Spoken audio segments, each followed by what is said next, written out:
जिल्हा बँकेत दादाभाऊ आऊट. आता नव्या चेहऱ्यांना मिळेल एंट्री. 10 वर्षापेक्षा अधिक काळ संचालक राहिलेल्यांना बंदी. सहकार क्षेत्रात राजकीय उलथापालथ होणार. राज्य शासनाने बँकिंग कायदा अधिनियम 2025च्या अंमलबजावणीचे आदेश दिल्यानंतर जिल्हा बँकांच्या संचालक मंडळांमधील 10 वर्षापेक्षा अधिक काळ काम केलेल्या व्यक्तींना आगामी निवडणुका लढवण्यास अपात्र ठरवलं आहे.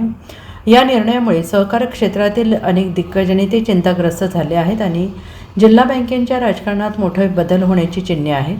अनेक वर्षांपासून संचालक मंडळावर वर्चस्व गाजवणारे दादाभाऊ या निवडणुकीतून बाहेर पडून त्यांच्या जागी नवे चेहरे दिसतील. परिणामी राजकीय समीकरणांना नवा आकार मिळणार आहे. रिझर्व्ह बँकेच्या नव्या नियमांनुसार सलग 10 वर्षापेक्षा जास्त काळ संचालक राहिलेल्या व्यक्तींना पुढील निवडणुकीत भाग घेता येणार नाही. त्यामुळे जिल्हा बँकेतील दीर्घकाळ सत्तेत असलेल्या नेत्यांना आता पर्यायी उमेदवारांचा शोध घ्यावा लागत आहे. अनेकांनी आपल्या कुटुंबातील सदस्यांनी पुढे करण्याची रणनीती आखण्यास सुरुवात केली आहे.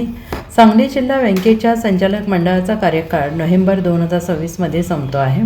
आगामी निवडणुकीत मानसिंगराव नाईक, खासदार विशाल पाटील, दिलीप पाटील, संग्रामसिंह देशमुख, महेंद्र लाड, मोहनराव कदम, सुरेश पाटील आणि बाळासाहेब होनमोरे यांना निवडणूक लढवता येणार नाही अशी चर्चा सहकार वर्तुळात रंगलेली आहे. या नेत्यांचा कार्यकाळ 10 वर्षांपेक्षा अधिक असल्यामुळे त्यांना निवडणुकीपासून दूर राहावे लागणार आहे. मात्र राजकीय पकड कायम ठेवण्यासाठी अनेकांनी पत्नी, पुत्र, भाऊ किंवा निकटवर्ती यांना मैदानात उतरवण्याची चाचपणी, त्या दृष्टीने मतदार यादीत नावांचा समावेश ते मतदार यादीत संबंधित व्यक्तीचा ठराव करण्यापर्यंतची तयारी सुरू केली आहे.